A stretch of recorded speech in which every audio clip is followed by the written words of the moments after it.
മദന മനോരഥ ഭാവിതയാ സവികാരം സഖീ ഹേ കേശി മദനമുദാരം രമയ കിസലയ ശയന നിവേശിതയാ ചിരമുരസിമമൈവ ശയാനം കൃതപരിരംഭണ ചുംബനയാ പരിരഭ്യ കൃതാധരപാനം സഖീ ഹേ കേശി മദനമുദാരം രമയമയാ സഹ മദന മനോരഥ ഭാവിതയാ സവികാരം സഖീ ഹേ കേശി മദനമുദാരം രമയ അലസനിമീലിത ലോചനയാ പുളകാവലി ലളിത കപോലം ശ്രമജല സകല കളേബരയാവരമതന മദാദതിലോലം സഖീ ഹേ കേശി മദനമുദാരം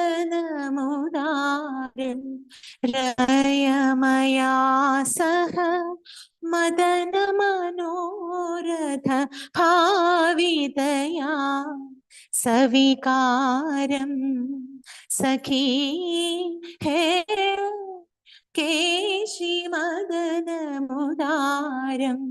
രമയ കോകില കളരവ കൂജിതയാജിത മനസി ച തന്ത്രവിചാരം ശ്ലഥ കുസുമാകുല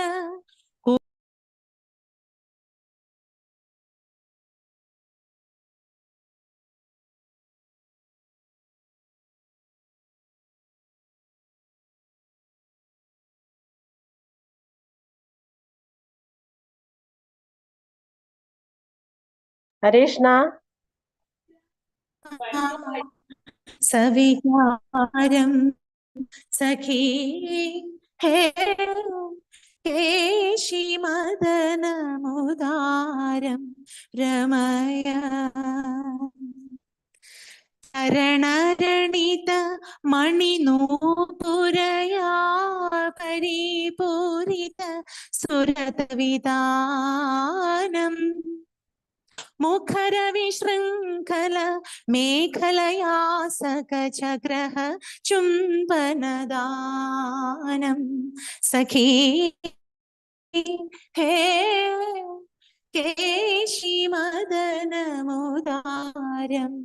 രമയമയാ സഹ മദന മനോരഥ ഭാവിതയാ സവികാരം സഖീ ഹേ കേശി മദനമുദാരം രമയ രതിസുഖസയ സാലസയാ നരമുകുളിതനയന സരോജം നിസ്സഹനിപതിത അനുലതയാ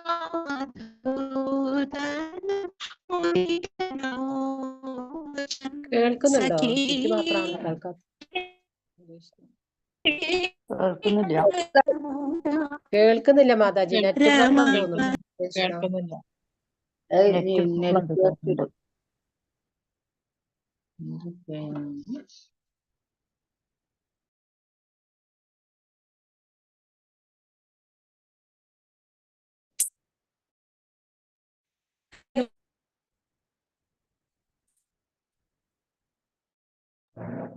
സമയായി. ഹരേ കൃഷ്ണ മാതാജി. മാതാജി ഹരീഷ്ണ എന്നാലും ഹരേ കൃഷ്ണ മാതാജി. മാതാജി കുറച്ച് കേട്ടില്ല കേട്ടോ. നെറ്റിന്റെ പ്രോബ്ലം ഉണ്ടായിരുന്നു തോന്നുന്നു. ഹരീഷ്ണ താങ്ക് യു. ആ കുഴപ്പമില്ല മാതാജി. താങ്ക് യു കുഴപ്പമില്ല. മാതാജി. നാളെ മതി. പാടാം. ആ, നെറ്റിന് ആ. പ്രോബ്ലം ഇരുന്നു. ഹരേ കൃഷ്ണ. ഉണ്ടായിരുന്നു. ഹരേ കൃഷ്ണ. താങ്ക് യു മാതാജി. പ്രണാമം. എല്ലാവർക്കും പ്രണാമം. ഹരേ കൃഷ്ണ. ഹരേ കൃഷ്ണ. ഓം നമോ ഭഗവതേ വാസുദേവായ. ഓം നമോ ഭഗവതേ വാസുദേവായ. ഓം നമോ ഭഗവതേ വാസുദേവായ. ഓം അജ്ഞാനതിമിരാന്തസ്യ ജ്ഞാനാഞ്ജനാശലാകയ ചക്ഷുരുന്മീലിതം യേന തസ്മൈ ശ്രീ ഗുരവേ നമഃ. ശ്രീ ചൈതന്യ മനോഭീഷ്ടം സ്ഥാപിതം യേന ഭൂതലേ സ്വയം രൂപ കഥാ മഹ്യം ദദാതി സോപദാന്തികം. വന്ദേഹം ശ്രീഗുരോ ശ്രീയുതപദകമലം ശ്രീഗുരോൻ വൈഷ്ണവം ച ശ്രീരൂപം സാഗ്രജാതം സഗണരഘുനാഥാന്വിതം തം സജീവം സാദേദം സാവധൂതം പരിജന സഹിതം കൃഷ്ണ ചൈതന്യദേവം ശ്രീരാധാ കൃഷ്ണപാദാൻ സഗണലളിത ശ്രീ വിശാഖാന്വിതാംശ്ച. ഹേ കൃഷ്ണ കരുണാ സിന്ധോ ദീനബന്ധോ ജഗത്പദേ ഗോപേശ ഗോപിക കാന്ത രാധാ കാന്ത നമോസ്തുതേ.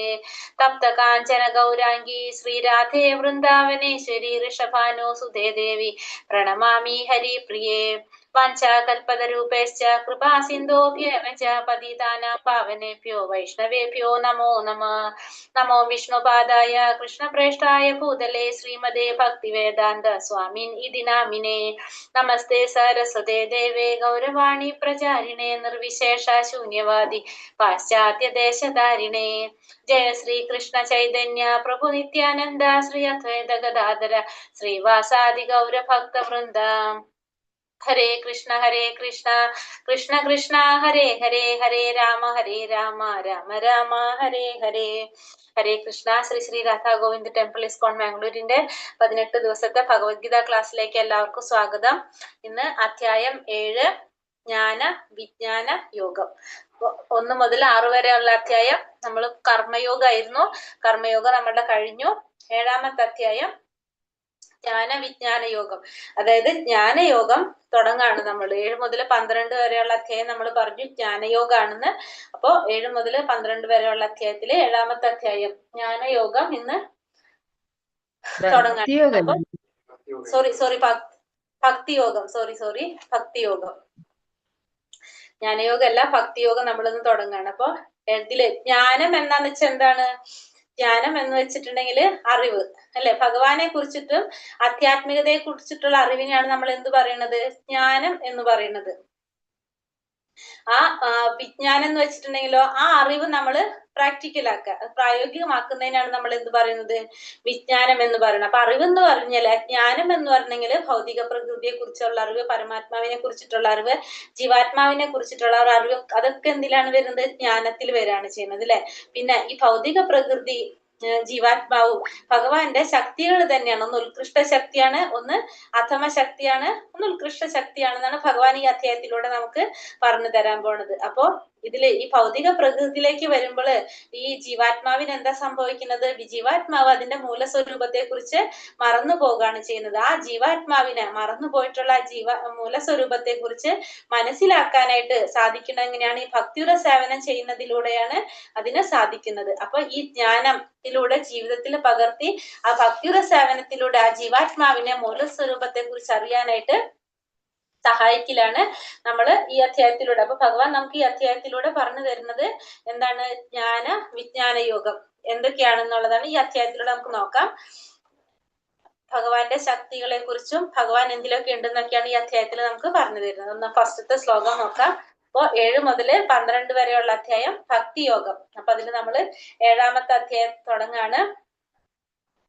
ശ്രീ ഭഗവാനുവാച മയ്യാസക്തമന പാർത്ഥ യോഗം യുഞ്ജന്മതാശ്രയഃ അസംശയം സമഗ്രം മാം യഥാ ജ്ഞാസ്യാസി തച്ഛൃണു. ശ്രീ ഭഗവാൻ പറഞ്ഞു, ഹേ കുന്തിപുത്ര, എന്നെ കുറിച്ചുള്ള പൂർണ്ണബോധത്തോടെ എന്നിൽ ആസക്തമായ മനസ്സോടുകൂടി യോഗം പരിശീലിക്കുന്നത് കൊണ്ട് സംശയങ്ങൾ നീങ്ങി എന്നെ പൂർണ്ണമായി അറിയാൻ കഴിയുന്നത് എങ്ങനെയെന്ന് പറയാം, കേൾക്കൂ. ഇവിടെ ഭഗവാൻ എന്താ പറഞ്ഞത്? മയ്യാസക്തമന പാർത്ഥ യോഗം യുഞ്ജന്മതാശ്രയഃ അസംശയം സമഗ്രം മാം യഥാ ജ്ഞാസ്യാസി തച്ഛൃണു. അതായത് എന്നെ കുറിച്ചുള്ള പൂർണ്ണ ബോധത്തോടെ എന്നിൽ ആസക്തമായ മനസ്സോടുകൂടി യോഗം പരിശീലിക്കുന്നത് കൊണ്ട് സംശയങ്ങൾ നീങ്ങി എന്നെ പൂർണ്ണമായി അറിയാൻ കഴിയുന്നതെന്ന് എങ്ങനെയാണെന്ന് നോക്കാം. അപ്പൊ കഴിഞ്ഞ അധ്യായത്തിൽ 6ാമത്തെ അധ്യായത്തിൽ അഷ്ടാംഗയോഗയിലൂടെ നമ്മൾ പഠിച്ചത് എന്താണ്? ആദ്യത്തെ 6 അധ്യായങ്ങളില് വ്യത്യസ്തങ്ങളായിട്ടുള്ള യോഗവിധികളുടെ അനുഷ്ഠാനങ്ങളെത്താല് ആത്മസാക്ഷാത്കാരത്തിലേക്ക് ഉയരാനായിട്ട് കഴിവുള്ള ഒരു അഭൗതികമായിട്ടുള്ള ആത്മാവാണ് ജീവാത്മാവ് എന്നുള്ളത് നമുക്ക് മനസ്സിലാക്കി തന്നു. അപ്പോ ഇതൊക്കെയാണെങ്കിലും കൃഷ്ണാവബോധമാണ് ഏറ്റവും മെയിൻ ആയിട്ടുള്ളത്. ബാക്കിയുള്ള യോഗമൊക്കെ ചെയ്താലും കൃഷ്ണാവബോധമാണ് ഏറ്റവും സർവോത്കൃഷ്ടമായിട്ടുള്ള യോഗം എന്ന് ഭഗവാൻ ലാസ്റ്റ് പറഞ്ഞിട്ടുണ്ട്. 6ാമത്തെ അധ്യായത്തിൽ ലാസ്റ്റ് പറയുന്നുണ്ട്. അഷ്ടാംഗ യോഗയെ കുറിച്ചൊക്കെ പറഞ്ഞതിന് ശേഷം അപ്പൊ ഈ കർമ്മയോഗത്തില് ലാസ്റ്റ് 6ാമത്തെ അധ്യായത്തില് നമ്മളോട് അഷ്ടാംഗ യോഗയെ കുറിച്ചും എല്ലാം നമുക്ക് പറഞ്ഞു മനസ്സിലാക്കിയതിന് ശേഷം പറയുന്നുണ്ട്, ഇതിൽ ഏറ്റവും നല്ലത് ഏതാണെന്ന്? കൃഷ്ണാവബോധമാണ്, ഭക്തിയുത സേവനമാണ് ഏറ്റവും നല്ലതെന്ന് ഭഗവാൻ എടുത്ത് പറയുന്നുണ്ട്. ഈ യോഗകളെല്ലാം നമുക്ക് എന്തിനു വേണ്ടിയിട്ടുള്ളതാണ്? ഈ കൃഷ്ണാവബോധത്തിലോട്ടുള്ള ചവിട്ടുപടികൾ മാത്രമാണ് ഈ വിവിധ തരത്തിലുള്ള ഈ യോഗകളെല്ലാം നമുക്ക് അതിൽ പറയുന്നുണ്ട്. നേരിട്ട് കൃഷ്ണാവബോധത്തിലേക്ക് എത്തുന്നവര്, അതായത് ഭക്തിയോഗത്തിലൂടെ കൃഷ്ണാവബോധത്തിലൂടെ നേരിട്ട് ഭക്തിയുത സേവനം ചെയ്യുന്നവര് നേരെ തന്നെ എന്താണ് പരമാത്മത്തിലേക്കും അതുപോലെ തന്നെ ബ്രഹ്മജ്യോതിസും പരമാത്മ തത്വത്തിന്റെ ഒക്കെ പൂർണ്ണത മനസ്സിലാക്കാൻ അവർക്ക് സാധിക്കുന്നവരാണ്. അപ്പൊ ഈ അധ്യായത്തിൽ ഭഗവാൻ എന്തിനെ കുറിച്ചാണ് പറയുന്നത്? കൃഷ്ണാവബോധത്തെ കുറിച്ച് ഒന്നും കൂടി പ്രതിപാദിച്ചു തരാണ് ചെയ്യുന്നത്. ഒപ്പം തന്നെ ഭഗവാനിലുള്ള സർവ്വ വിഭൂതികളും ആ വിഭൂതികളെ കുറിച്ചൊക്കെ കുറച്ച് ഭഗവാൻ ഇവിടെ നമുക്ക് മനസ്സിലാക്കി തരാണ് ഈ അധ്യായത്തിലൂടെ. അപ്പൊ നമുക്ക് ഭഗവാൻ പറയണ വെച്ചിട്ടുണ്ടെങ്കിൽ എന്താണ് പറയുന്നത്? മനസ്സിനെ നിരന്തരം കൃഷ്ണനിൽ എന്താ പറയുന്നത് ഏകാഗ്രീകരിക്കുന്നത് അഥവാ കൃഷ്ണാവബോധത്തിലുള്ള ചെയ്യുകയാണെങ്കിൽ അതാണ് ഏറ്റവും സർവോത്കൃഷ്ടമായിട്ടുള്ള യോഗം എന്നാണ് നമ്മൾ 6ാമത്തെ അധ്യായത്തിന്റെ ലാസ്റ്റ് നമ്മൾ പറഞ്ഞിരിക്കുന്നത്. ഇത് ഏറ്റവും ഇതൊക്കെ ഭഗവാൻ പറഞ്ഞെന്നെങ്കിലും ഏറ്റവും ശ്രേഷ്ഠമായത് ഏതാണെന്ന് പറഞ്ഞു വരാണ് കൃഷ്ണാവബോധ പ്രവർത്തനങ്ങൾ തന്നെയാണ്. അതാണ് ഏറ്റവും ഉത്തമമായിട്ടുള്ളതെന്ന് പറഞ്ഞു വരാണ്. ഇപ്പൊ നമ്മൾ 9 വിധത്തിലുള്ള നവവിധ ഭക്തികളെ കുറിച്ചൊക്കെ നമ്മൾ പഠിച്ചു. ഓർമ്മയുണ്ട് ഏതൊക്കെയാണെന്ന്? ശ്രവണം, കീർത്തനം, സ്മരണം, പാദസേവനം, അർച്ചനം, വന്ദനം, ദാസ്യം, സാഖ്യം, ആത്മനിവേദനം. ഇതില് ഏറ്റവും പ്രധാനപ്പെട്ടത് ഏതാണ്? ശ്രവണമാണ് പറഞ്ഞത് അല്ലെ. നമ്മൾ ഏറ്റവും പ്രധാനപ്പെട്ടത് ശ്രവണമാണ്. ഫസ്റ്റ് നമ്മൾ ഇതിനാണ് ഇമ്പോർട്ടൻസ് കൊടുക്കേണ്ടത്? ശ്രവണത്തിന്. ശ്രവണത്തിലൂടെയാണ് നമുക്ക് എന്തുണ്ടാവണത്? പരിശുദ്ധരായി ബാക്കിയുള്ള കാര്യങ്ങൾ ചെയ്യാനായിട്ട് നമുക്ക് സാധിക്കുന്നത്. അപ്പൊ ഫസ്റ്റ് നമ്മൾ എന്ത് ചെയ്യണം? കേൾക്കണം എന്നാണ് പറയുന്നത്. അതുകൊണ്ട് ഈ ശ്ലോകത്തിൽ തന്നെ ഭഗവാൻ എന്താണ് പറഞ്ഞത്? യഥാജ്ഞാസ്യാസി തച്ഛൃണു. തച്ഛൃണു എന്നാ പറഞ്ഞത്. തച്ഛൃണു എന്ന് പറഞ്ഞാൽ എന്താണ്? എന്നിൽ നിന്ന് കേൾക്കൂ എന്നാണ് പറഞ്ഞത്. എപ്രകാരം അറിയുന്നുള്ളത്? തൃണു, അതിനെ ശ്രവിച്ചാലും എന്നിൽ നിന്ന് കേൾക്കൂ എന്നാണ് ഭഗവാൻ ഇവിടെ പറയുന്നത്. അപ്പൊ ഭഗവാൻ അർജുനനോട് എന്നിൽ നിന്ന് കേൾക്കാനാ പറഞ്ഞത്. ഇത് ഉപദേശിക്കാനായിട്ട് ഭഗവാൻ ശ്രീകൃഷ്ണനേക്കാൾ ശ്രേഷ്ഠനായിട്ടുള്ള ഒരു വ്യക്തി ഇല്ല എന്നാ പറയണത്. അദ്ദേഹത്തിൽ നിന്ന് കേൾക്കുന്നത് കൊണ്ട് തന്നെ എന്താണ്? ഒരാൾക്ക് ഏറ്റവും തികഞ്ഞൊരു കൃഷ്ണാവബോധത്തിലുള്ള ഒരു വ്യക്തിയാകാനായിട്ട് സാധിക്കും. അതിനുള്ള ഒരു അവസരമാണ് ആർക്ക് കിട്ടുന്നത്? ഇവിടെ അർജുനന് കിട്ടുന്നത്. അപ്പൊ ഭഗവാനിൽ നിന്നോ അദ്ദേഹം പരിശുദ്ധനായിട്ടുള്ള ഭഗവാന്റെ ഒരു ഭക്തനിൽ നിന്നോ ആണ് നമ്മൾ എന്ത് ചെയ്യേണ്ടത്? ഈ ഒരു ജ്ഞാനം സ്വീകരിക്കേണ്ടതെന്ന് ഭഗവാൻ ഇവിടെ പറഞ്ഞു തരാണ്. അപ്പൊ ഭഗവാനിൽ നിന്ന് അതല്ലെങ്കിൽ ഭഗവാനിൽ നിന്ന് ബന്ധപ്പെട്ട് വരുന്ന ആ വിശുദ്ധനായിട്ടുള്ള പരിശുദ്ധരായ ഭക്തന്മാരിൽ നിന്നുമായിരിക്കണം നമ്മൾ എന്ത് ചെയ്യേണ്ടത്? ഈ ഒരു ജ്ഞാനം നേടാൻ ശ്രമിക്കേണ്ടതെന്ന് ഭഗവാൻ ഇവിടെ അടുത്ത് പറയണം. അപ്പൊ നമ്മള് ഈ ജ്ഞാനം ഭഗവത്ഗീത അതല്ലെങ്കിൽ ഈ ഭാഗവതം പോലുള്ള ഈ ജ്ഞാനങ്ങളെല്ലാം നേടാൻ ശ്രമിക്കേണ്ടത് ആരിൽ നിന്നാണ്? ഗുരുശിഷ്യ പരമ്പരയിൽ കൂടി വരുന്ന വ്യക്തികളിൽ നിന്നായിരിക്കണം എന്ന് ഭഗവാൻ ഇവിടെ മനസ്സിലാക്കി തരാണ് ചെയ്യുന്നത്. ശൃണോതാം സ്വകഥാം കൃഷ്ണ പുണ്യശ്രവണ കീർത്തനഃ ഹൃദ്യന്തസ്താഹി ഭദ്രാണി വിധൂനോതി സുഹൃത്സദാം നഷ്ടപ്രായേഷു ഭദ്രേഷു നിത്യം ഭാഗവത സേവയാ ഭാഗവതേയുത്തമ ശ്ലോകേ ഭക്തിർഭവതി നൈഷ്ഠികി. കൃഷ്ണനെ കുറിച്ച് വൈദിക സാഹിത്യത്തിൽ പറഞ്ഞിട്ടുള്ളത് കേൾക്കുന്നതും ഭഗവത്ഗീതയിലൂടെ നേരിട്ട് ഭഗവാന്റെ വാക്കുകൾ കേൾക്കുന്നതും തന്നെ ഒരു പുണ്യകർമ്മം അത്രേ. അപ്പൊ ഭഗവാനെ കുറിച്ച് വൈദിക സാഹിത്യങ്ങളിൽ പറഞ്ഞിട്ടുള്ളത് കേൾക്കുന്നത്, പിന്നെ ഭഗവത്ഗീതയിൽ നേരിട്ട് ഭഗവാന്റെ വാക്കുകൾ കേൾക്കുന്നതും ഒരു പുണ്യകർമ്മമാണ്. അപ്പൊ ഭഗവാനെ കുറിച്ച് കേൾക്കുന്നത് തന്നെ എന്താണ്? പുണ്യമായിട്ടുള്ള ഒരു കർമ്മമാണെന്ന് പറയുന്നത്. നമ്മൾ ചെയ്യുന്ന ഒരു സേവനമാണ് ഭഗവാനെ കുറിച്ച് കേൾക്കുന്നത് തന്നെ. എല്ലാവരുടെയും ഹൃദയത്തിൽ കുടികൊള്ളുന്ന ഭഗവാൻ കൃഷ്ണന്റെ കൃഷ്ണൻ തന്റെ കഥകൾ കേൾക്കുന്നവർക്ക് ഹിതകാരിയായ ഒരു സുഹൃത്തിനെ പോലെ പ്രവർത്തിക്കുകയും നിരന്തരം കൃഷ്ണകഥാ ശ്രവണത്തിൽ ഏർപ്പെടുന്ന ആ ഭക്തനെ പവിത്രീകരിക്കുകയും ചെയ്യുന്നു. കൃഷ്ണന്റെ കഥകൾ കേൾക്കുന്നവർക്ക് ഭഗവാൻ എന്താണ് ഒരു സുഹൃത്തിനെ പോലെ പ്രവർത്തിക്കുന്ന പറയുന്നത്. ഒരു സുഹൃത്തിനെ പോലെ പ്രവർത്തിക്കുകയും പിന്നെന്താ നിരന്തരം കൃഷ്ണകഥാ ശ്രവണത്തിൽ ഏർപ്പെടുന്ന ഭക്തനെ പവിത്രീകരിക്കുകയും ചെയ്യുന്നു. അപ്പൊ നിരന്തരം നമ്മൾ ഈ ശ്രവണത്തിൽ ഏർപ്പെട്ടുകൊണ്ടിരുന്ന നമ്മൾ എങ്ങനെയാണ് നമ്മൾ അറിയാതെ തന്നെ നമ്മൾ പവിത്രീകരിക്കപ്പെടാണ് ചെയ്യുന്നത്.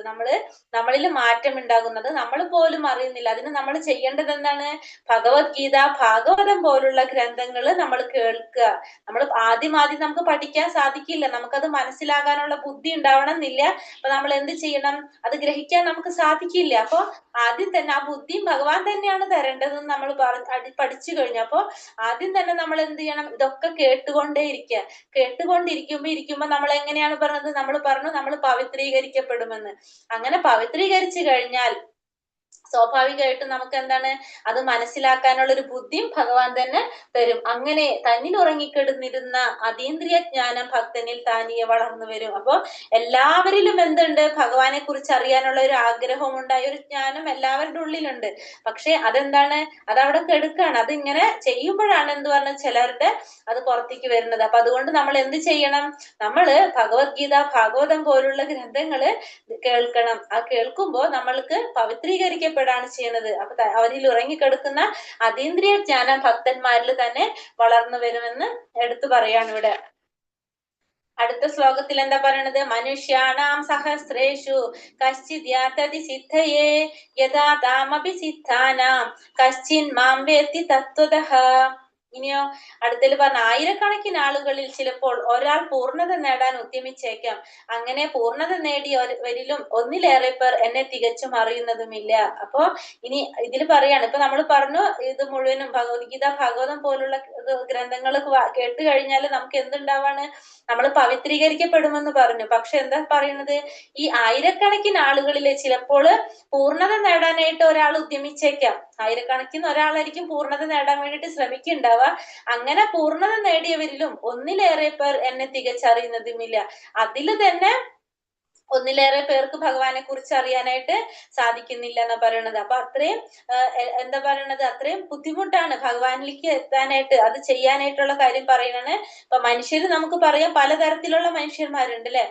ഭഗവാനെ കുറിച്ച് അറിയാനായിട്ട്, പരമസത്യം എന്താണ്, ശരീരം എന്നാൽ എന്ത്, ആത്മാവെന്നാൽ എന്ത്, ഇതൊക്കെ അറിയാനായിട്ട് അതിനു വേണ്ടിയിട്ട് താല്പര്യം കാണിക്കുന്നവര് വളരെ കുറവായിരിക്കും ഉണ്ടാവുന്നത്. പക്ഷെ പൊതുവെ സാധാരണ മനുഷ്യന്മാരെന്താണ്? ഭൗതിക കാര്യങ്ങളിൽ താല്പര്യമുള്ളവരാണ്. അങ്ങനത്തെ പ്രവർത്തികളിൽ ഏർപ്പെട്ട് ജീവിതം കഴിച്ചു കൂട്ടുന്നവരാണ്. ഇങ്ങനത്തെ കാര്യങ്ങൾ അറിയാനായിട്ട് ഉള്ള താല്പര്യം വളരെ കുറവായിരിക്കും. അപ്പൊ ഭഗവത്ഗീതയുടെ ആദ്യത്തെ 6 അധ്യായങ്ങൾ ആർക്ക് വേണ്ടി ഉപദേശിക്കപ്പെട്ടുള്ളതാണ്?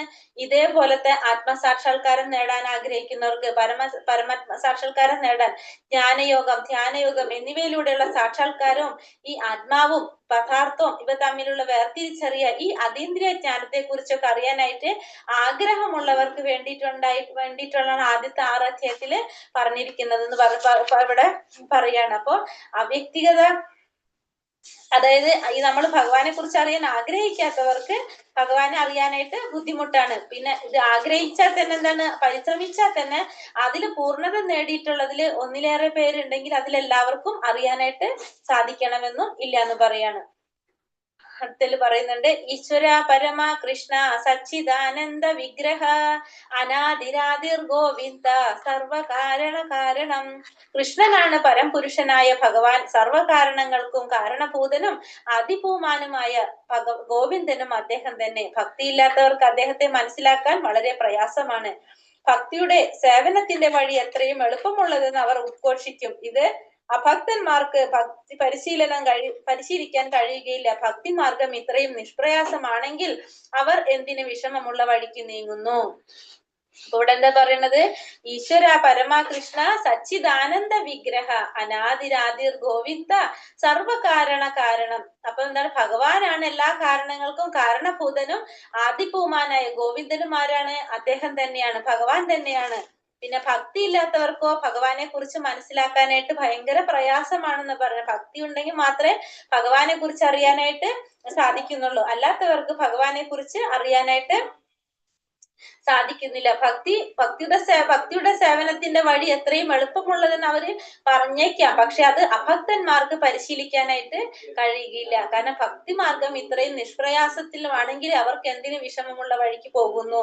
അപ്പൊ ഭക്തന്മാർക്ക് മാത്രമേ ഭഗവാനെ കുറിച്ച് അറിയാനായിട്ട് സാധിക്കുന്നുള്ളൂ. ഭക്തി ഇല്ലാത്തവർക്ക് അദ്ദേഹത്തെ മനസ്സിലാക്കാനായിട്ട് ബുദ്ധിമുട്ടാണെന്ന് പറയാണ്. ഇപ്പൊ ശ്രീല രൂപഗോസ്വാമി ഭക്തിരസാമൃത സിന്ധുവിൽ പറയുന്നുണ്ട്, ശ്രുതി സ്മൃതി പുരാണാദി പഞ്ചരാത്രാവിധീം വിന ഐകാന്തീകി ഹരേർ ഭക്തിർ ഉത്പാദയൈവ കൽപ്പതേ.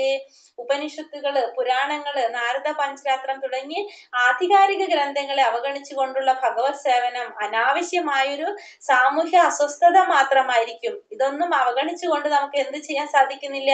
ഭഗവാന്റെ സേവനം ചെയ്യാനായിട്ട് സാധിക്കുന്നില്ല എന്ന് ആരാണ്? രൂപഗോസ്വാമി ഭക്തിരസാമൃത സിന്ധുവിൽ പറയുന്നുണ്ട്. അപ്പൊ ഭഗവാനെ മനസ്സിലാക്കാനായിട്ട് ആർക്ക് മാത്രമേ സാധിക്കുന്നുള്ളൂ?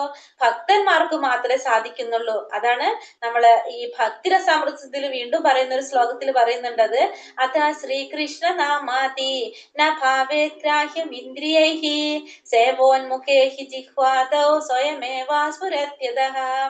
അതായത് എന്താ പറയുന്നത് അവിടെ?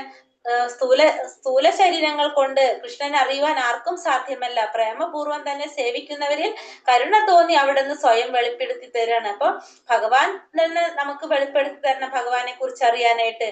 അതല്ലാതെ നമ്മളെ സ്ഥൂല ശരീരം കൊണ്ട്, സ്ഥൂല ഇന്ദ്രിയങ്ങൾ കൊണ്ട് നമുക്ക് ആരറിയാൻ സാധിക്കുന്നില്ല?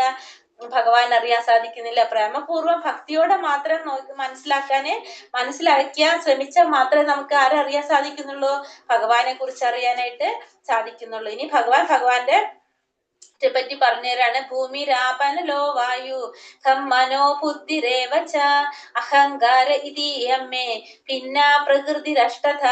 എന്റെ ഭിന്നമായ ഭൗതിക പ്രകൃതി ഭൂമി, ജലം, അഗ്നി, വായു, ആകാശം, മനസ്സ്, ബുദ്ധി, മിഥ്യാഹങ്കാരം എന്നിങ്ങനെ 8 എണ്ണം അടങ്ങുന്നതാണ്.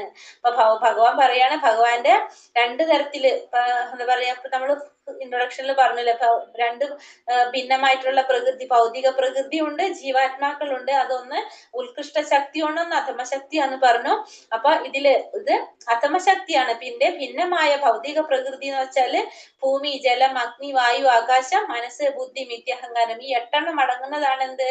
ഭഗവാന്റെ ഭിന്നമായിട്ടുള്ള ഭൗതിക പ്രകൃതി. ഇതില് ആദ്യത്തെ 5 എണ്ണം ഭൂമി, ജലം, അഗ്നി, വായു, ആകാശം എന്താണ്?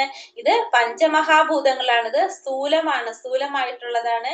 പിന്നെ മനസ്സ്, ബുദ്ധി, മിഥ്യാഹങ്കാരം എന്താണ്? അത് 3ഉം സൂക്ഷ്മമായിട്ടുള്ളതാണ്. നമ്മൾ മരണപ്പെടുമ്പോ നമ്മളെ ഈ സ്ഥൂല ശരീരം ഈ ഭൗതിക ലോകത്തിൽ തന്നെ നശിച്ചു പോവുകയും ഈ സൂക്ഷ്മ ശരീരമായിട്ടുള്ള ബുദ്ധി, മനസ്സ്, മിഥ്യാഹങ്കാരം ഇതും കൊണ്ടാണ് നമ്മൾ എന്ത് ചെയ്യുന്നത്? നമ്മള്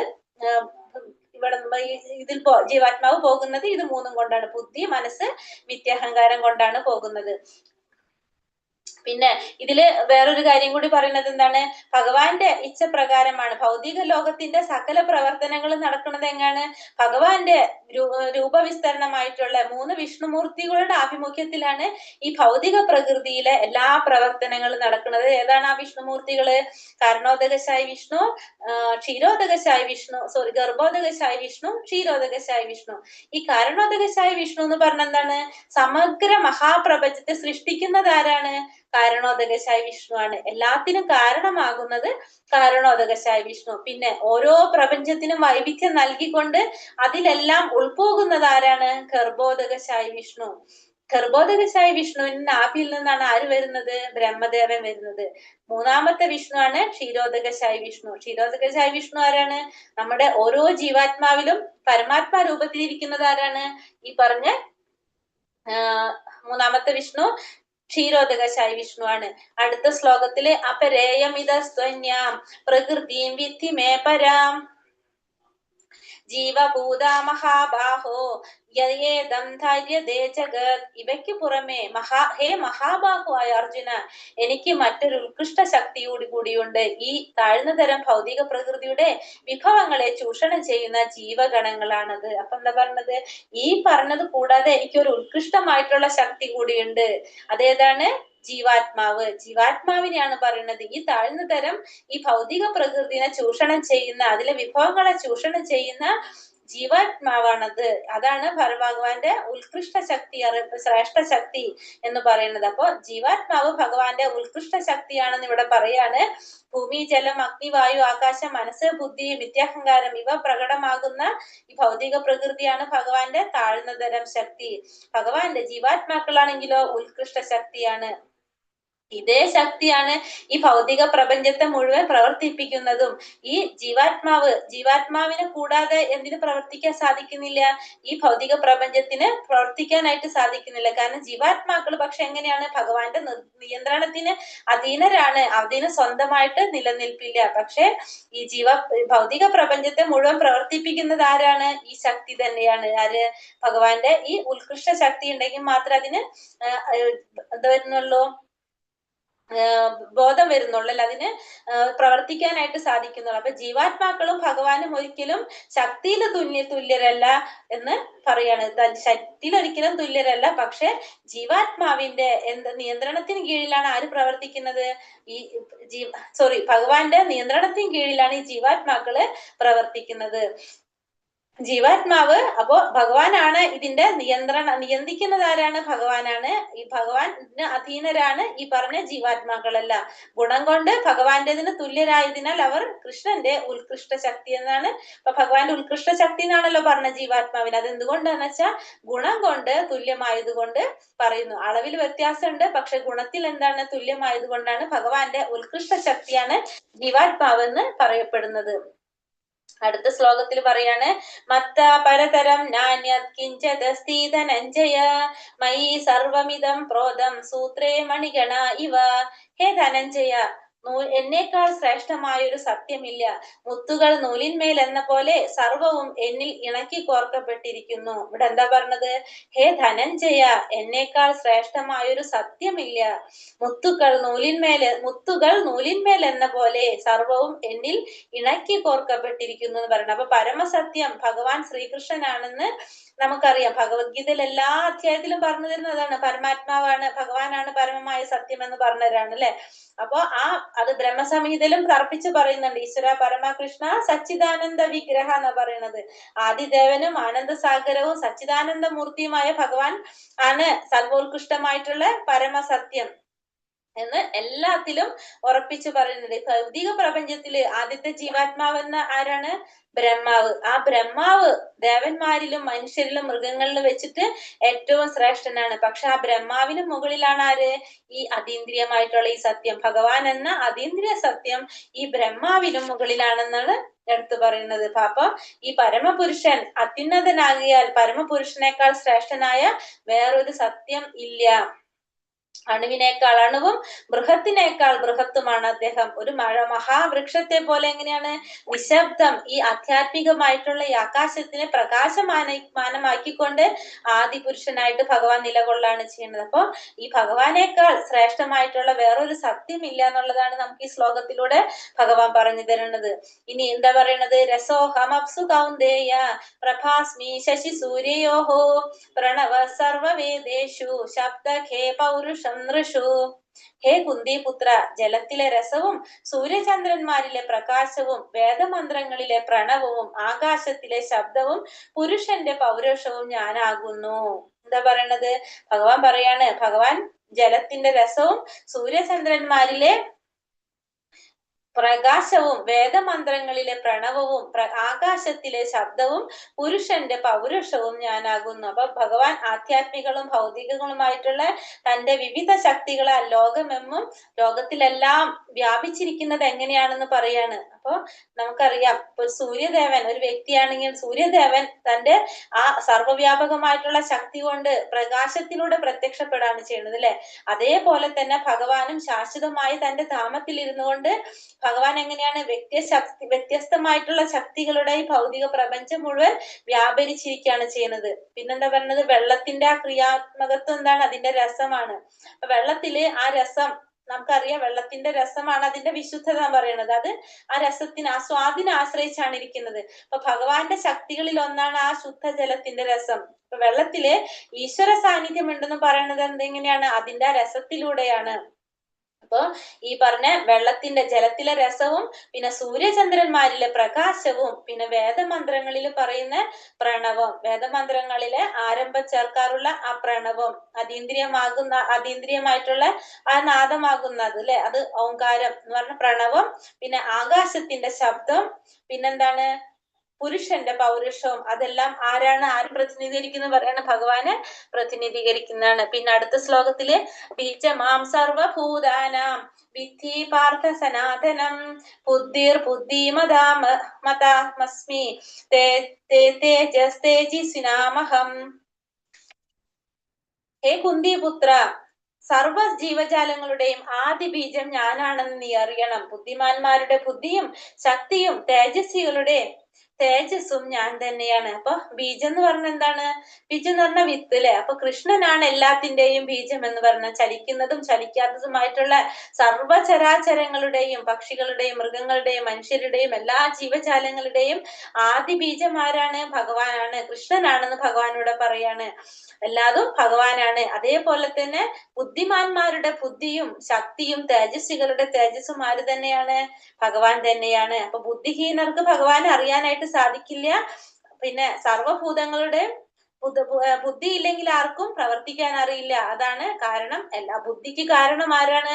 ഭഗവാൻ തന്നെയാണെന്ന് പറയണം. അപ്പൊ ഭഗവാന് ബുദ്ധി ഇല്ലെങ്കിൽ നമുക്ക് ആർക്കും പ്രവർത്തിക്കാനോ നമുക്കൊന്നും ചെയ്യാനും സാധിക്കുന്നില്ല. ആ ബുദ്ധി തരുന്നത് ആരാണ്? ഭഗവാൻ തന്നെയാണെന്നാണ് ഭഗവാൻ പറയുന്നത്. അതുപോലെ തന്നെ തേജസ്വികളുടെ തേജസ്സും ഭഗവാൻ തന്നെ. യേ ചൈവ സ്വാത്വികാ ഭാവ രാജസാസ്താമസാശ്ചയേ മത്ത ഏവേതി താൻ വിദ്ധി നഹം തേഷു തേ മയി. സാത്വികങ്ങളും രാജസങ്ങളും താമസങ്ങളുമായ എല്ലാ അവസ്ഥകളും എന്റെ ശക്തിയുടെ ബഹിസ്ഫുരണങ്ങളാണ്. ഒരർത്ഥത്തിൽ അവയെല്ലാം ഞാൻ തന്നെ, എങ്കിലും ഞാൻ അവയ്ക്ക് അധീനനല്ല. ഞാൻ ഭൗതിക ഗുണങ്ങൾക്ക് അധീനനല്ല, മറിച്ച് അവയെല്ലാം എന്നിൽ നിലകൊള്ളുന്നു. അപ്പൊ പ്രപഞ്ചത്തിലെ എല്ലാ ഭൗതിക പ്രകൃതിയുടെ എല്ലാ പ്രവർത്തനങ്ങളും ഈ ഭൗതിക പ്രകൃതിയുടെ ത്രിഗുണങ്ങൾക്ക് അനുസൃതമായിട്ടാണ് നടക്കുന്നത്. അപ്പൊ സാത്വികങ്ങളും രാജസങ്ങളും താമസങ്ങളുമായ എല്ലാ അവസ്ഥകളുടെ എന്റെ ശക്തിയുടെ ബഹിസ്ഫുരണങ്ങളാണ്. എല്ലാതും ആരുടെ ശക്തിയാണ്? ഭഗവാന്റെ ശക്തിയാണ്. അവയെല്ലാം ആര് തന്നെയാണ്? ഭഗവാൻ തന്നെയാണ്. പക്ഷെ ഭഗവാൻ അവയ്ക്കൊന്നും അധീനനല്ല എന്ന് പറയാണ്. അവയെല്ലാം എന്നിൽ നിലകൊള്ളുന്നു, പക്ഷെ ഞാൻ അവയ്ക്കൊന്നും അധീനനല്ല എന്ന് ഭഗവാൻ ഇവിടെ എടുത്തു പറയാണ്. അപ്പൊ ഈ ത്രിഗുണങ്ങള് ഭഗവാനിൽ നിന്ന് ഉളവാകുന്നതെങ്കിലും അദ്ദേഹം അവയ്ക്കൊന്നും അധീനനല്ല. ഇപ്പൊ ഒരു രാജ്യത്തിലെ നിയമപ്രകാരം ഒരാളെ ശിക്ഷിക്കപ്പെട്ട് കഴിഞ്ഞിട്ടുണ്ടെങ്കിൽ ആ നിയമം നടപ്പാക്കിയ രാജാവിന് അത് ബാധകമല്ല. കാരണം അതേപോലെ തന്നെയാണ് ഈ പറഞ്ഞ ഈ ഭൗതിക പ്രകൃതിയുടെ ത്രിഗുണങ്ങള് ഭഗവാനിൽ നിന്നാണ് ഉണ്ടായിട്ടുണ്ടെങ്കിലും ഭഗവാൻ ഈ ഭൗതിക പ്രകൃതിക്ക് അധീനനാകുന്നില്ല. അതുകൊണ്ട് അദ്ദേഹം എങ്ങനെയുള്ളവരാണ്? ഭഗവാൻ നിർഗുണനാണെന്ന് പറയുന്നത്. ഭഗവാന് ഈ ഗുണങ്ങളൊന്നും ഭഗവാനെ ബാധിക്കുന്നില്ല എന്നാണ് മനസ്സിലാക്കേണ്ടത്. അതുകൊണ്ട് ഭഗവാൻ നിർഗുണനാണെന്ന് ഈ ശ്ലോകത്തിലൂടെ നമുക്ക് മനസ്സിലാക്കി തരാണ്. ദൈവേ ഹേഷ്യ ഗുണമയി മമ മായാതുരത്യയ മാമേ വയേ പ്രപദ്യന്തേ മായാമേതാം തരന്തി തേ. 3 പ്രകൃതി ഗുണങ്ങൾ അടങ്ങിയ എന്റെ ദിവ്യ ശക്തി അതിജീവിക്കുക എളുപ്പമല്ല. എന്നാൽ എനിക്കായി സ്വയം സമർപ്പിക്കുന്നവർക്ക് അത് നിഷ്പ്രയാസം സാധിക്കും. അപ്പൊ ഈ ഭൗതിക പ്രകൃതിയുടെ 3 ഗുണങ്ങൾ അടങ്ങിയിട്ടുള്ള എന്നെ അതിജീവിക്കാന്ന് പറയുന്നത് അത്ര എളുപ്പമുള്ള കാര്യമല്ല. പക്ഷെ എനിക്കായി സ്വയം സമർപ്പിക്കുന്നവർക്ക് അത് നിഷ്പ്രയാസം സാധിക്കും. അപ്പൊ ഭഗവാന് വേണ്ടിയിട്ട് സ്വയം സമർപ്പിച്ചവരാണെങ്കിൽ അവർക്ക് എളുപ്പത്തിൽ അത് സാധിക്കും. അപ്പൊ ഭഗവാന് ശക്തികളെ എണ്ണമറ്റതുണ്ടെന്ന് പറഞ്ഞു. ഈ ജീവാത്മാക്കള് ഭഗവാന്റെ ഉത്കൃഷ്ട ശക്തികളാണ്. ഭൗതിക പ്രകൃതി ഭഗവാന്റെ അധമ ശക്തിയാണെന്ന് നമ്മൾ പറഞ്ഞു. അപ്പൊ ഈ ഭൗതിക പ്രകൃതിയും പിന്നെന്താണ് ഈ ആധ്യാത്മിക പ്രകൃതിയും പരമപുരുഷനിൽ നിന്ന് ഉളവായിട്ടുള്ളതാണ്. അതുകൊണ്ട് അവ എങ്ങനെയാണ്? ശാശ്വതങ്ങളാണ്, അവ സ്ഥിരമായിട്ടുള്ളതാണ്. ഭൗതിക പ്രകൃതി ഒരു അധമ ശക്തിയാണെങ്കിൽ അതിന്റെ പിടുത്തത്തിൽ നിന്ന് വിട്ടുപോരാനായിട്ട് ആർക്ക് പ്രയാസമാണ്? ഈ ജീവാത്മാവിന് പ്രയാസമാണ്. കാരണം ജീവാത്മാവിന് ഭൗതിക പ്രകൃതിയിൽ എത്തുമ്പോൾ എന്താണ്? ഈ ഭൗതിക പ്രകൃതിയുടെ ത്രിഗുണങ്ങളിൽ പെട്ട് എന്ത് ചെയ്യാണ്? അത് ബന്ധനത്തിലാവാണ് ചെയ്യുന്നത്. അതുകൊണ്ട് അതിൽ നിന്ന് രക്ഷപ്പെട്ടു പോരാനായിട്ട് ബുദ്ധിമുട്ടാണ്. അതെങ്ങനെ സാധിക്കുള്ളൂ? എനിക്കായി സ്വയം സമർപ്പിക്കുന്നവർക്ക് മാത്രമേ, ഭഗവാനായിട്ട് സ്വയം സമർപ്പിച്ചാൽ മാത്രമേ അത് സാധിക്കുന്നുള്ളതെന്ന് പറയുന്നത്. അല്ലാത്തവർക്ക് അതിൽ നിന്ന് രക്ഷപ്പെട്ടു പോരാനായിട്ട് ബുദ്ധിമുട്ടാണ്. അപ്പൊ ഭഗവാനായിട്ട് സ്വയം സമർപ്പിക്കണമെങ്കിൽ ആരുടെ സഹായം വേണം? അതിന് ഒരു ഗുരുവിന്റെ സഹായം ആവശ്യമാണ്. അതിനാൽ ഭഗവാനെയോ അല്ലെങ്കിൽ ഭഗവാനെ പ്രതിനിധീകരിക്കുന്ന വിശ്വാസിനായ ഒരു ആത്മീയ ഗുരുവിനെ സമീപിച്ചുകൊണ്ട് എന്ത് ചെയ്യണം? ഈ ബദ്ധനായിട്ടുള്ള ഈ ജീവാത്മാവിനെ മോചിപ്പിക്കാനായിട്ട് ശ്രമിക്കണം. അങ്ങനെ ഒരു വിശിഷ്ട വ്യക്തിയുടെ, ഒരു ഉത്തമ ആചാര്യന്റെ, അതല്ലെങ്കിൽ ആരാണ്, ഒരു ശുദ്ധ ഭക്തന്റെ സഹായത്തോടെ മാത്രമേ ഈ ഭൗതിക പ്രകൃതിയുടെ ഈ ബന്ധനത്തിൽ നിന്ന് ജീവാത്മാവിന് മോചിതനാകാനായിട്ട് സാധിക്കുന്നുള്ളൂ. അതിന് നമുക്ക് ഭക്തിപൂർവമായിട്ടുള്ള സേവനം, അതല്ലെങ്കിൽ കൃഷ്ണാവബോധം കൊണ്ട് മാത്രമേ നമുക്ക് സാധിക്കുന്നുള്ളൂ എന്ന് പറയുന്നത്. ഇതേപോലെ തന്നെ ബ്രഹ്മാവായിക്കോട്ടെ ശിവനായിക്കോട്ടെ അവരൊക്കെ എങ്ങനെയാണ്? ഈ മായയ്ക്ക് അധീനരാണ്.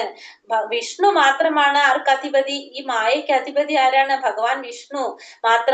അതുകൊണ്ട് തന്നെയാണ് ഭഗവാനെ നമ്മൾ എന്ത് പറയുന്നത്? മുക്തി നൽകാനായിട്ട് ഭഗവാന് മാത്രമേ സാധിക്കുന്നുള്ളൂ. അതുകൊണ്ട് മുകുന്ദൻ എന്ന പേര് ആർക്കാണുള്ളത്? ഭഗവാനുള്ളത്. ഭഗവാന്റെ പേരാണ് മുകുന്ദൻ. ഈ ബദ്ധ ജീവാത്മാവിന് മുക്തി നൽകാനായിട്ട് ആർക്ക് മാത്രമേ സാധിക്കുന്നുള്ളൂ? ഭഗവാന് മാത്രമേ സാധിക്കുന്നുള്ളൂ. ബാക്കിയുള്ള എല്ലാ ദേവി ദേവന്മാർക്കും എന്താണ്? അവർക്കൊക്കെ ജന്മമരണങ്ങൾ ഉള്ളവരാണ്. അവരൊക്കെ ജന്മമരണങ്ങളുള്ള കാരണം കൊണ്ട് അവർക്ക് ആർക്കും എന്ത് ചെയ്യാൻ സാധിക്കുന്നില്ല? മുക്തി നൽകാനായിട്ട് സാധിക്കുന്നില്ല. അത് നൽകാൻ ആർക്കും മാത്രമേ സാധിക്കുന്നുള്ളൂ? ഭഗവാൻ മുകുന്ദൻ എന്ന് പേരായിട്ടുള്ള ഭഗവാൻ, പരമദിവ്യോത്തമ പുരുഷനായ ഭഗവാൻ ശ്രീകൃഷ്ണന് മാത്രമേ അതിന് സാധിക്കുന്നുള്ളൂ.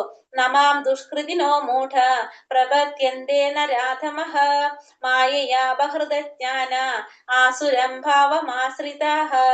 ദുഷ്കൃതരായ മൂഢന്മാരും മനുഷ്യ അധമന്മാരും മായയാൽ അപഹരിക്കപ്പെട്ട ജ്ഞാനത്തോടു കൂടിയവരും നിരീശ്വരരുമായ അസുരന്മാർ എന്നെ ശരണം പ്രാപിക്കുന്നില്ല. ഇനി പറയാണ്, ദുഷ്കൃതരായ മൂഢന്മാര്, മനുഷ്യ അധമന്മാര്, മായയാൽ അപഹരിക്കപ്പെട്ട ജ്ഞാനത്തോടു കൂടിയവര്, പിന്നെ നിരീശ്വരരായിട്ടുള്ള അസുരന്മാർ, അവരുടെ വേട് വിട്ടുപോയിട്ടുണ്ട്, അസുരന്മാർ എന്നുള്ളത് അതിലില്ല, എന്നെ ശരണം പ്രാപിക്കുന്നില്ല. അവരൊന്നും എന്നെ ശരണം പ്രാപിക്കുന്നില്ല എന്ന് ഭഗവാനോട് പറയണം. അവരെ പറ്റി പറയാണ് മൂഢന്മാര്. മൂഢന്മാരെന്ന് പറഞ്ഞ ആരാണ്? മൂഢന്മാര് പറഞ്ഞാല് ഭാരം ചുമക്കുന്ന മൃഗങ്ങളെ പോലെയാണ് ഇവർ. പ്രയത്നത്തിന്റെ ഫലം സ്വയം അനുഭവിക്കണം അവർക്ക്. ഭഗവാന് വേണ്ടി അത് സമർപ്പിക്കാൻ അവർ തയ്യാറല്ല. ഇതിന് ഏറ്റവും ഉദാഹരണമാണ് ആരാണ്? കഴുതയാണ് ഇതിന് ഉദാഹരണം. കാരണം അവരെന്താ ചെയ്യുന്നത്? ആർക്ക് വേണ്ടിയിട്ടാണ് ക്ലേശിക്കുന്നത്, ആർക്ക് വേണ്ടിയാണ് കഷ്ടപ്പെടുന്നത് എന്നുള്ളത് ആർക്കറിയില്ല? ഇവർക്ക് അറിയില്ല. ഇവർക്ക് അറിയുന്നില്ല. അവരിങ്ങനെ കഷ്ടപ്പെട്ടു പണി ചെയ്തുകൊണ്ടിരിക്കുകയാണ്. ഉടമസ്ഥൻ നമ്മളെ തല്ലോ എന്ന് പേടിച്ചുകൊണ്ട് നമ്മൾ എന്ത് ചെയ്തുകൊണ്ടിരിക്കുകയാണ്? നമ്മൾ ഇങ്ങനെ ബുദ്ധിമുട്ടി കഷ്ടപ്പെട്ട് പണി ചെയ്തുകൊണ്ടിരിക്കുകയാണ്. അതിനുള്ള ഏറ്റവും ഉദാഹരണം ആരാണ്? മൂഢന്മാർക്ക് കഴുത. അടുത്തത് പറയുന്നത് നരാധമന്മാര്, നരന്മാരില് അധമരായിട്ടുള്ളത്. നരൻ എന്നാൽ മനുഷ്യൻ, അധമൻ എന്നാൽ ഏറെ താണവൻ. ഭഗവത്ഗീത ശ്രവണം കൊണ്ട് നരാധമന്മാർക്ക് പോലും മുക്തി നേടാം. പക്ഷെ നിർഭാഗ്യവശാൽ ഇത് കേൾക്കാൻ പോലും അവർ വിസമ്മതിക്കുന്നു. അപ്പൊ നരാധമന്മാരെന്ന് പറഞ്ഞിട്ടുണ്ടെങ്കില് എന്താണ്? നരന്മാരിൽ ഏറ്റവും അധമരായിട്ടുള്ളത്. നരാധമന്മാർക്കും പക്ഷെ എന്ത് ചെയ്യാൻ സാധിക്കും?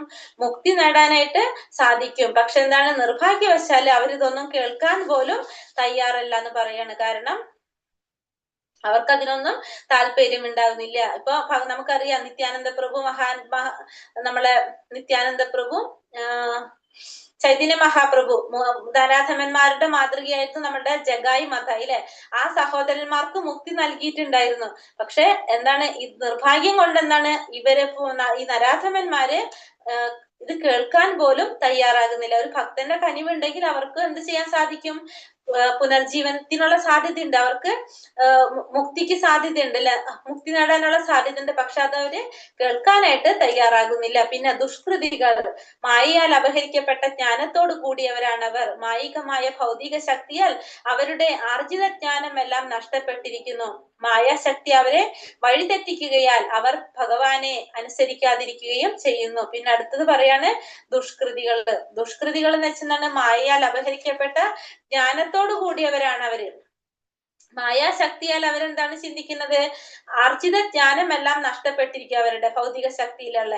അവര് മായാശക്തി അവരെ വഴിതെറ്റിക്കുകയാൽ അവർ ഭഗവാനെ അനുസരിക്കാതിരിക്കുകയും ചെയ്യുന്നു. അതിന് എക്സാമ്പിൾ ആരാണ്? തത്വചിന്തകന്മാര്, കവികള്, സാഹിത്യകാരന്മാര്, ശാസ്ത്രജ്ഞന്മാര്, ഇവരൊക്കെ ഇതാണ്. മായാശക്തി അവരെ വഴിതെറ്റിക്കുകയാൽ അവർ ഭഗവാനെ അനുസരിക്കാതിരിക്കുന്നവരാണ്. ഇനി അടുത്തത് ആസുര സ്വഭാവികള്.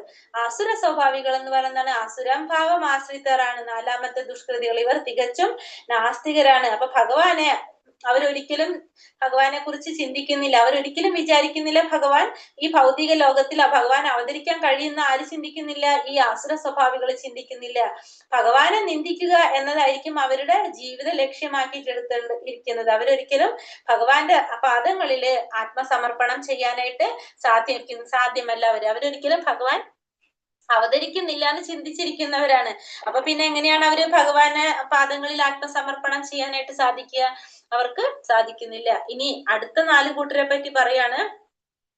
ചതുർവിധ ഭജന്തേ മാം ജനാ സുഹൃതിനോർജുന ആർത്തോ ജിജ്ഞാസുരർത്ഥാർത്ഥി ജ്ഞാനീ ച ഭരതർഷഭ. ഹേ ഭരതകുല ശ്രേഷ്ഠ, ഒരു സെക്കൻഡ്.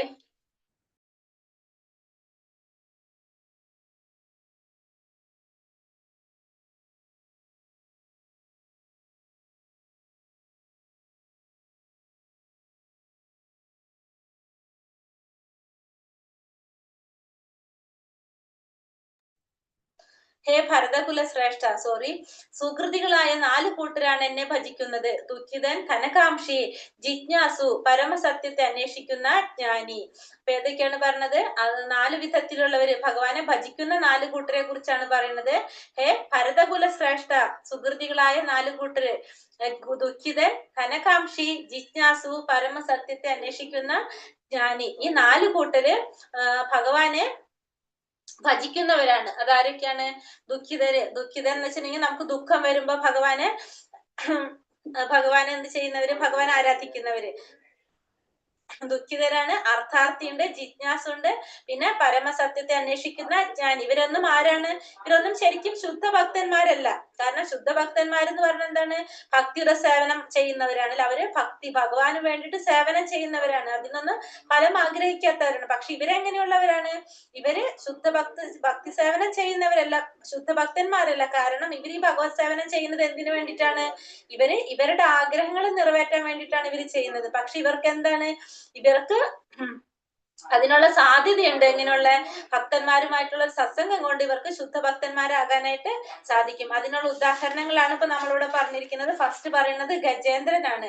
ഗജേന്ദ്രൻ നമുക്കറിയാവുന്നതാണ്. ആനക്കൂട്ടത്തിന്റെ തലവനായിരുന്നു. തടാകത്തിൽ അപകടത്തിൽ പെട്ടിട്ട് കഴിഞ്ഞ ജന്മത്തിന്റെ സുകൃതി മൂലം പെട്ടെന്ന് ബുദ്ധി തെളിയാണ്, ഭഗവാനെ വിളിക്കണം. അങ്ങനെ ഭഗവാനെ വിളിക്കുന്ന വെച്ചാൽ ഒരു എന്താ പറയണ, ഒരു മുതല കാലുമ്മല് പിടിച്ചിട്ട് പിടിവിടുന്നില്ല. കുറേ വർഷങ്ങളോളം അതിന്റെ പിടിപിടിക്കാനായിട്ട് ശ്രമിച്ച് എല്ലാ ശക്തിയും ക്ഷയിച്ച് അങ്ങനത്തെ ഒരു സന്ദർഭം വന്നപ്പോഴാണ് പെട്ടെന്ന് ഭഗവാനെ വിളിക്കാനുള്ള ഒരു ബുദ്ധി കിട്ടുന്നത്. അങ്ങനെ ആ ദുഃഖത്തിൽ നിന്ന് രക്ഷപ്പെടാൻ വേണ്ടിയിട്ടാണ് അല്ലെ ആര് വിളിക്കുന്നത്? ഭഗവാനെ വിളിക്കുന്നത്. അങ്ങനെ ഭഗവാൻ വന്ന് രക്ഷിക്കുകയാണ് ചെയ്യുന്നത്. അതാണ് ദുഃഖിതനാണ് ആര്? ഗജേന്ദ്രൻ വന്നത്. അതാണ് ഗജേന്ദ്ര മോക്ഷം. ഭാഗവതത്തിലുള്ളതാണ് ഗജേന്ദ്ര മോക്ഷം.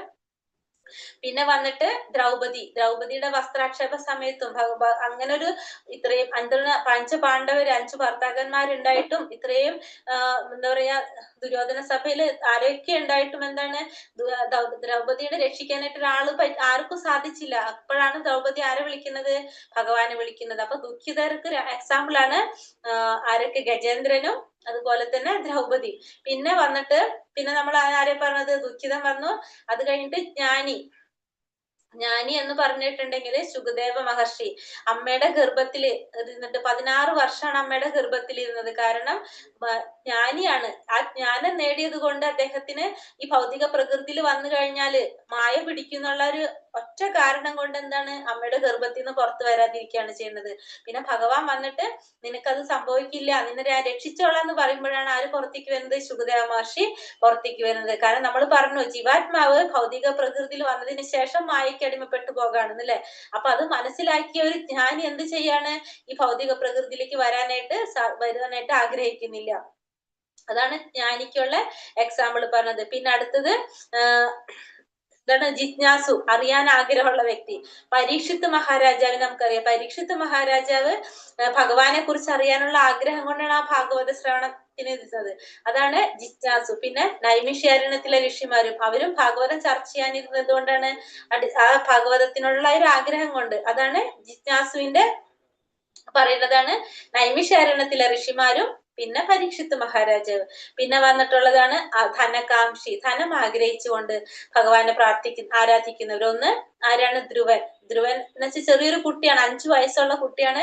അച്ഛന്റെ മടിയിൽ ഇരിക്കാനായിട്ട് രണ്ടാനമ്മ സമ്മതിക്കാതെ വന്നപ്പോ ആ അച്ഛന്റെ മടിയിൽ ഇരിക്കാൻ വേണ്ടിയിട്ടാണ് ഭഗവാനെ പ്രാർത്ഥിക്കുന്നത്. പക്ഷെ രാജകുമാരനാണ്. അപ്പൊ ഉള്ളിന്റെ ഉള്ളിൽ എന്താണ് പറയാ ആഗ്രഹം പറയണെന്ന് വെച്ചാൽ ആ രാജ്യം ഉണ്ടാവണം, അച്ഛനേക്കാൾ കൂടുതൽ രാജ്യം ഉണ്ടാവണം എന്നുള്ളൊരു ആഗ്രഹം അറിയാതെ ഉണ്ടാവണല്ലോ. ആ കുട്ടിയായതുകൊണ്ട് അച്ഛന്റെ മടിയിൽ ഇരിക്കണം മാത്രമേ വിചാരിച്ചുള്ളൂ. പക്ഷെ അങ്ങനെ ഒരു കാരണം ഉള്ളത് കൊണ്ട് എന്താണ് ധനകാംക്ഷിക്ക് ഉദാഹരണമാണ്. അതേപോലെ തന്നെ സുഗ്രീവൻ ശ്രീരാമചന്ദ്രനായിട്ട് രാമചന്ദ്ര സ്വാമിയായിട്ട് സഖ്യം ചേർന്ന് എന്തിനു വേണ്ടിയിട്ടാണ്? ആ രാജ്യം തിരിച്ചു കിട്ടാൻ വേണ്ടിയിട്ട്. അതും ധനകാംക്ഷിക്ക് ഉദാഹരണമാണ്. അപ്പൊ അവരൊക്കെ എന്തിനാണ് ചെയ്യുന്നത്? ഭഗവാനെ ആരാധിച്ചിരുന്നത് എന്തെങ്കിലും ഒരു ലക്ഷ്യം മുന്നിൽ കണ്ടുകൊണ്ടാണ്. പക്ഷെ ഇവർക്കൊക്കെ എന്തിനുള്ള സാധ്യതയുണ്ട്? മുക്തിക്കുള്ള ഇതുണ്ട്. കാരണം അവർക്ക് വേഗം മുന്നേറ്റത്തിനുള്ള വഴിയുണ്ടെന്ന് പറയാണ്. അടുത്ത ശ്ലോകത്തിൽ എന്താ പറയുന്നത്? ബഹൂനാം ജന്മനാം അന്തേ ജ്ഞാനവാൻ മാം പ്രപദ്യതേ വസുദേവ സർവമിതി സമഹാത്മാസു ദുർലഭഃ. അസംഖ്യം ജനന മരണങ്ങൾക്ക് ശേഷം ജ്ഞാനവാനായ വ്യക്തി സർവജ്ഞനാണ്, കാരണങ്ങൾക്കും കാരണഭൂതനും സർവവ്യാപിയുമെന്ന് മനസ്സിലാക്കി എന്നെ അവർ ശരണം പ്രാപിക്കുന്നു. അപ്രകാരമുള്ള മഹാത്മാക്കൾ വളരെ വിരളമാണ്. അസംഖ്യം ജനന മരണങ്ങൾക്ക് ശേഷം ജ്ഞാനവാനായിട്ടുള്ള വ്യക്തി സർവജ്ഞനാണ്, കാരണങ്ങൾക്കും കാരണഭൂതനും സർവവ്യാപിയും എന്ന് മനസ്സിലാക്കി എന്നെ അവർ ശരണം പ്രാപിക്കുന്നു. അപ്രകാരമുള്ള മഹാത്മാക്കൾ വളരെ വിരളമാണെന്ന് പറയാണ് ഇവിടെ. അപ്പൊ ഭക്തിപൂർവം സേവനം ആധ്യാത്മിക അനുഷ്ഠാനങ്ങളും തുടർന്നു പോരുന്ന ജീവാത്മാവ് അനേകം ജന്മങ്ങൾക്ക് ശേഷമാണ് ആത്മസാക്ഷാത്കാരത്തിലെത്തുന്നത്. കാരണം എപ്പോഴാണ് അവർക്ക് മനസ്സിലാകുന്നത് ഭഗവാനാണ് പരമദിവ്യോത്തമ പുരുഷനാണ് മനസ്സിലാക്കി കഴിഞ്ഞാൽ ആ പരമരക്ഷത്തിലേക്ക് അവര് എത്തിച്ചേരാണ് ചെയ്യുക. അപ്പൊ അതിനെന്താണ്? എണ്ണമറ്റ ജന്മങ്ങൾ എടുക്കേണ്ടതായിട്ട് വരും. അങ്ങനെ ആയി കഴിഞ്ഞാൽ, ആ സത്യം മനസ്സിലാക്കി കഴിഞ്ഞാൽ അവര് ഭഗവാനിൽ ആകൃഷ്ടനായിട്ട് സ്വയം ഭഗവാനിൽ സമർപ്പിക്കുകയാണ് ചെയ്യുന്നത്. കാരണം അവർക്ക് മനസ്സിലാകാണ് ചെയ്യുന്നത്. കാരണം ഭഗവാന്റെ കരുണ മാത്രമാണ് ഇതല്ലാതെ. നമുക്ക് ഭഗവാന്റെ കരുണ കൊണ്ട് മാത്രമാണ് ഈ ഭൗതിക ലോകത്ത് വന്ന് പിറക്കാൻ സാധിച്ചതെന്നും ഈ ഭൗതിക പ്രപഞ്ചത്തിന്റെ സർവ്വ കാരണങ്ങൾക്കും കാരണഭൂതനാരാണ്?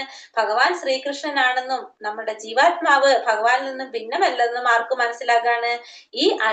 ഇവർക്ക് മനസ്സിലാകാണ്. ആത്മസാക്ഷാത്കാരം നേടി എത്തിയവർക്ക് മനസ്സിലാകാണ്. പക്ഷെ ഇതിനെന്താണ്? അനേകം ജന്മങ്ങൾ ചിലപ്പോ എടുക്കേണ്ടതായിട്ട് വരും എന്ന് അവർക്ക് മനസ്സിലാകാണ് ചെയ്യുന്നത്. അപ്രകാരമുള്ള മഹാത്മാക്കളോ വളരെ വിരളവുമായിരിക്കും എന്ന് പറയാണ്. അപ്രകാരമുള്ളവര് വളരെ വിരളവുമായിരിക്കും. കാമാസ്തൈസൈ ഹൃദജ്ഞാനാം പ്രപതന്ത്യന്യ ദേവതാഃ തം തം നിയമമാസ്തായ പ്രകൃത്യാ നിയതാ സ്വയഃ. ഭൗതിക അഭിലാഷങ്ങളാൽ അപഹരിക്കപ്പെട്ട ജ്ഞാനത്തോടു കൂടിയവർ ദേവന്മാരെ ശരണം പ്രാപിക്കുന്നു. പ്രത്യേക നിയമങ്ങളും നിബന്ധനകളും അനുസരിച്ച് അവർ സ്വപ്രകൃതിയാൽ ദേവന്മാരെ ആരാധിക്കുന്നു. അപ്പൊ ഈ ഭൗതികമായിട്ടുള്ള അഭിലാഷങ്ങളാൽ അപഹരിക്കപ്പെട്ടവർ ആരെയാണ്? അപഹരിക്കപ്പെട്ട ജ്ഞാനത്തോടു കൂടിയവർ ആരെ ആരാധിക്കുന്നത്? ദേവന്മാരോടാണ് ശരണം പ്രാപിക്കുന്നത്. അവര് അതിനു വേണ്ടിയിട്ട് പ്രത്യേക നിയമങ്ങളും നിബന്ധനകളും ഒക്കെ അനുസരിച്ചിട്ട് സ്വപ്രകൃതിയാൽ ദേവന്മാരെ ആരാധിക്കുന്നു. അപ്പൊ ഭൗതിക ആഗ്രഹങ്ങൾ നിലനിർത്തി തരാൻ വേണ്ടിയിട്ട്, അത് ഉണ്ടാവാൻ വേണ്ടിയിട്ട് അവര് ആരാധിക്കാണ്.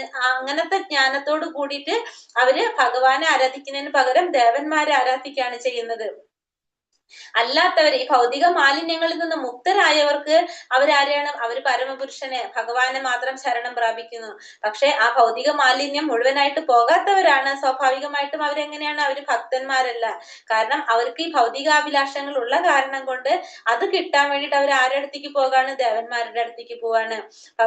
ഭഗവാനെ ശരണം പ്രാപിക്കാനുള്ള ബുദ്ധി ആർക്ക് ഉണ്ടാവുന്നില്ല? അവർക്ക് ഉണ്ടാകുന്നില്ല. അവര് ഈ ഭൗതിക ലോകത്തില് അവരുടെ ഓരോ ആഗ്രഹങ്ങള് നടത്താൻ വേണ്ടിയിട്ട് ഓരോ ദേവന്മാരെ അവർ ആരാധിക്കുകയാണ് ചെയ്യുന്നത്. ഇപ്പൊ നമ്മള് എന്താ പറയുക, രോഗശാന്തിക്ക് സൂര്യാരാധന ചെയ്യുന്ന ഒരു ഉദാഹരണം പറയാ. പിന്നെ നമ്മള് വിദ്യക്ക് വേണ്ടിയിട്ട് സരസ്വതി ദേവിനെ ആരാധിക്കുകയൊക്കെ ചെയ്യുന്നുണ്ട്. ഇതൊക്കെ നമ്മൾ പറഞ്ഞതാണ് നമ്മൾ ഈ ഭൗതികമായിട്ടുള്ള ആഗ്രഹങ്ങൾ നടക്കാൻ വേണ്ടിയിട്ടാണ് നമ്മൾ ഇതൊക്കെ ചെയ്യുന്നത്. പക്ഷെ ശുദ്ധഭക്തന്മാർക്ക് എന്തറിയാം, ഈ പറഞ്ഞ ഭഗവാനാണ് ഈ പറഞ്ഞ എല്ലാവരുടെയും പ്രഭു ആരാണെന്ന് ആർക്കറിയാം? ശുദ്ധഭക്തന്മാർക്കറിയാം. അതുകൊണ്ട് അവർ ആരെ ആരാധിക്കുള്ളൂ? ഭഗവാനെ മാത്രമേ അവര് ആരാധിക്കുള്ളൂ. അല്ലാത്തവര് എല്ലാ ദേവന്മാരെയും ആരാധിക്കാന്ന് പറഞ്ഞാൽ ശുദ്ധഭക്തന്മാർ ഒരിക്കലും മറ്റുള്ള ദേവന്മാരെ അതുകൊണ്ട് സമീപിക്കാറില്ല. കാരണം അവര് ഭഗവാനെ മാത്രം ശരണം പ്രാപിക്കുകയാണ് ചെയ്യുന്നത്. അന്ധവത്തു ഫലം തേഷാം തദ്ഭവത്യൽപമേധസാം ദേവാൻ ദേവയജോ യാന്തി മദ്ഭക്തായാന്തി മാമപി. മൂഢന്മാരാണ് ദേവന്മാരെ ആരാധിക്കുന്നത്. അവർക്ക് കിട്ടുന്ന ഫലമാകട്ടെ തുച്ഛവും ക്ഷണികവും അത്രേ. ദേവന്മാരെ പൂജിക്കുന്നവർ ദേവന്മാരുടെ ലോകത്തിലെത്തും. എന്റെ ഭക്തന്മാരാകട്ടെ പരമോന്നതമായ എന്റെ ധാമത്തിൽ എത്തിച്ചേരുന്നു. അപ്പൊ ദേവന്മാരെ പൂജിക്കുന്നത് ആരാണെന്നാ പറയുന്നത്? മൂഢന്മാരാണെന്നാണ് ഭഗവാൻ പറയുന്നത് ഇവിടെ. ദേവന്മാരെ പൂജിക്കുന്നത് അതുകൊണ്ട് കിട്ടുന്ന ഫലമോ തുച്ഛവും ക്ഷണികവുമാണ്. മാതാജി എന്ന അറ്റൻഡൻസിന്റെ ലിങ്കും ഇട്ടോളൂ മാതാജി. ഹരേ കൃഷ്ണ. ദേവന്മാരെ പൂജിക്കുന്നവർ ദേവന്മാരുടെ ലോകങ്ങളിലെത്തും. എന്റെ ഭക്തന്മാര് എന്നെ പൂജിക്കുന്നവര് എന്റെ ധാമത്തിലോട്ട് എത്തുന്നവരുണ്ട്. അപ്പൊ ദേവന്മാരെ ആരാധിക്കുന്നോണ്ട് വിരോധമൊന്നുമില്ല. ദേവന്മാരെ ആരാധിച്ചു കഴിഞ്ഞാൽ അവരെവിടേക്ക് പോകുള്ളൂ? ദേവന്മാരുടെ ലോകത്തേക്ക് പോകുന്നുള്ളൂ. പക്ഷെ അവർക്ക് കിട്ടുന്ന ഫലം എങ്ങനെയായിരിക്കും? തുച്ഛവും ക്ഷണികവുമായിരിക്കുന്നവരാണ്. അപ്പൊ ദേവന്മാർക്ക് കൊടുക്കാൻ പറ്റുന്നത് തുച്ഛവും ക്ഷണികമായിട്ടുള്ള ഫലം മാത്രമേ ആർക്ക് കൊടുക്കാൻ സാധിക്കുന്നുള്ളൂ? ഈ ദേവന്മാർക്ക് കൊടുക്കാനായിട്ട് സാധിക്കുന്നുള്ളൂ. അതുകൊണ്ട് അവർക്ക് എവിടേക്കാ പോകാൻ സാധിക്കുന്നത്? ദേവന്മാരുടെ ലോകത്തിലോട്ടാണ് ദേവന്മാരെ ആരാധിക്കുന്നവർക്ക് പോകാൻ സാധിക്കുന്നത്. ഭഗവാൻ ആരാധിക്കുന്നവർക്കാണെങ്കിൽ ഭഗവാന്റെ ലോകത്തിലോട്ട് എത്താനായിട്ട് സാധിക്കും. ദേവന്മാരുടെ ലോകത്തിലേക്ക് പോയി കഴിഞ്ഞാൽ എന്താ സംഭവിക്കുന്നത്? ദേവന്മാരും ഈ ഭൗതിക ലോകത്തിൽ തന്നെയാണ് ആര്? ദേവന്മാരും ഉള്ളത്. നമ്മളെ പോലെ തന്നെ ജീവാത്മാക്കളാണ് ദേവന്മാരും. പക്ഷെ അവര് എന്താണ്? ഭൗതിക ലോകത്തില് ദേവലോകത്താണ് അവർ നിൽക്കുന്നതെന്ന് മാത്രമേ ഉള്ളൂ. നമ്മളെ 14 ലോകത്തില് എന്താണ് സത്യലോകം, അങ്ങനെ ഓരോ ലോകങ്ങളുണ്ട് അല്ലെ? സത്യലോകം, തപോലോകം, അങ്ങനെ ലോകങ്ങൾ വന്നിട്ട് നമ്മൾ 7ാമത്തെ ലോകമാണ് നമ്മൾ ഈ ഭൗതിക ലോകം. നമ്മള് ഭൗതിക ലോകമല്ല, ഈ ഭൂലോകം വന്നിരിക്കുന്നത്. അപ്പൊ ആ ഭൂലോകത്തിലാണ് നമ്മൾ നിൽക്കുന്നത് ജീവാത്മാക്കള്. അതിന്റെ എന്താണ് ഇത്തിരി കൂടി ശ്രേഷ്ഠരായിട്ടുള്ളതാണ് ആര്? ജീവാത്മാക്കളാണ് ദേവന്മാരായിട്ട് വരുന്നത് എന്ന് പറയാ.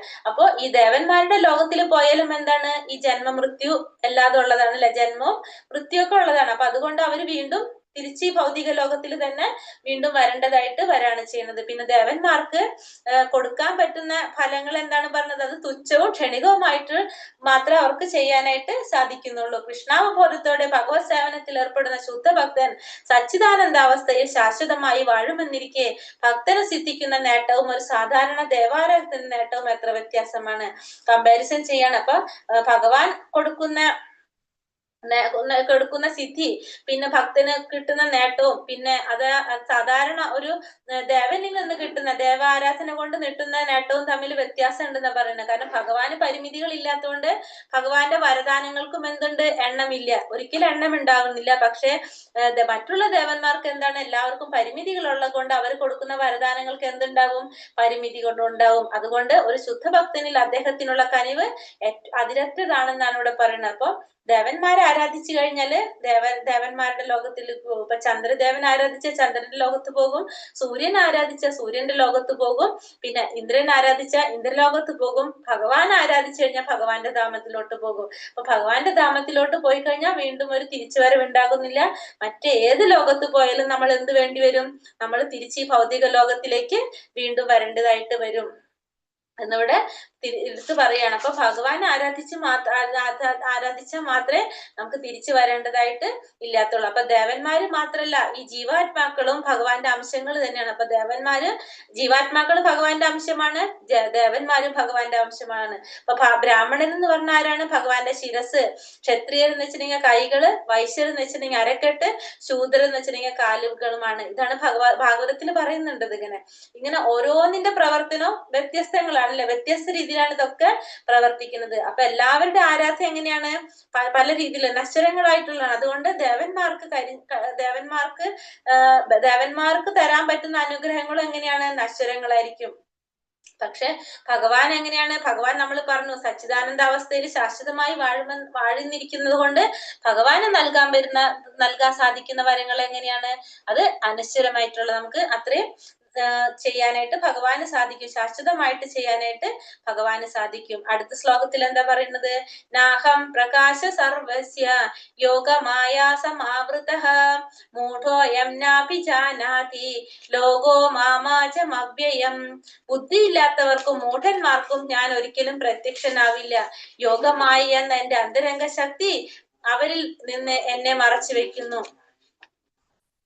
തന്മൂലം അജനും അവ്യയനുമാണ് ഞാനെന്ന് അവർ അറിയുന്നതുമില്ല. ഇനി എന്താ പറയണത്? ബുദ്ധിയില്ലാത്തവർക്കും മൂഢന്മാർക്കും ഞാൻ ഒരിക്കലും പ്രത്യക്ഷനാവില്ല. അപ്പൊ ബുദ്ധിയില്ലാത്തവർക്കും മൂഢന്മാർക്കും ഭഗവാൻ ഒരിക്കലും ദർശിക്കാനായിട്ട് സാധിക്കില്ല. അവരെ ആരും മറച്ചു വെക്കാണ്? യോഗമായ എന്ന അന്തരംഗ ശക്തി. യോഗമായ എന്ന് വെച്ചാൽ അന്തരംഗ ശക്തി ആരാണ്? യോഗമായയും അന്തരംഗ ശക്തിയും ഒരാളാണ്, അതാണ് രാധാറാണി. രാധാറാണി അവരെ ഭഗവാനിൽ നിന്ന് മറച്ചു വെക്കുകയാണ് ചെയ്യുന്നത്. അതുമൂലം അജനും അവ്യനുമാണ് ഞാനെന്ന് ആർക്കും മനസ്സിലാകുന്നില്ല, അവർക്ക് മനസ്സിലാകുന്നില്ല. നമ്മള് കൃഷ്ണൻ ഈ ഭൗതിക ലോകത്ത് ഉണ്ടായിരുന്ന സമയത്ത് തന്നെ എല്ലാവർക്കും ഭഗവാനെ കാണാനായിട്ട് സാധിച്ചിരുന്നില്ല. ഇപ്പൊ നമ്മൾ എന്താ പറഞ്ഞ, കുറച്ചു പേർക്ക് മാത്രമേ അതിന് സാധിച്ചിരുന്നുള്ളൂ. ഇപ്പൊ ശിശുപാലൻ ഭഗവാനെ സഭയിൽ അധ്യക്ഷനാക്കണം എന്ന് പറഞ്ഞപ്പോ സഭ അധ്യക്ഷനായിട്ട് സ്വീകരിക്കണം എന്ന് പറഞ്ഞപ്പോ കുറെ എതിർത്തു. അപ്പൊ ഭീഷ്മർ പറയുണ്ടായിരുന്നു എന്തെന്ന്? കൃഷ്ണൻ എന്ന് വെച്ചാൽ ആരാണ്? പരമ്പൊരുളായിട്ടുള്ള പരംപുരുഷനാണ്, ഭഗവാനാണെന്ന് പറഞ്ഞു. കാരണം ഭീഷ്മദേവന് മനസ്സിലായി ഇതാരാണ്? ഭഗവാനാണ്, പരമദിവ്യോത്തമ പുരുഷനാണെന്ന്. പക്ഷെ ആർക്കറിയുണ്ടായിരുന്നില്ല?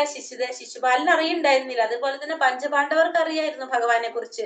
കാരണം അപ്പൊ എന്താ പറഞ്ഞ, ബുദ്ധിയില്ലാത്തവർക്കും മൂഢന്മാർക്കും ഒന്നും ഭഗവാൻ ഒരിക്കലും പ്രത്യക്ഷനാകുന്നില്ല. അവരെ ആരോ മറച്ചു പിടിക്കുകയാണ് അവിടെ. അവരിൽ നിന്ന് യോഗമായ ഭഗവാനെ മറച്ചു പിടിക്കുകയാണ് ചെയ്യുന്നത്. അപ്പൊ ഭക്തന്മാർക്ക് മാത്രമേ ഭഗവാനെ ദർശിക്കാനായിട്ട് സാധിക്കുന്നുള്ളൂ. ഭക്തി ഇല്ലാത്തവർക്ക് ഭഗവാനെ ഒരിക്കലും അറിയാൻ കഴിയില്ല എന്നുള്ളത് ഇവിടെ എടുത്തു പറയാണ് ഈ ശ്ലോകത്തില്.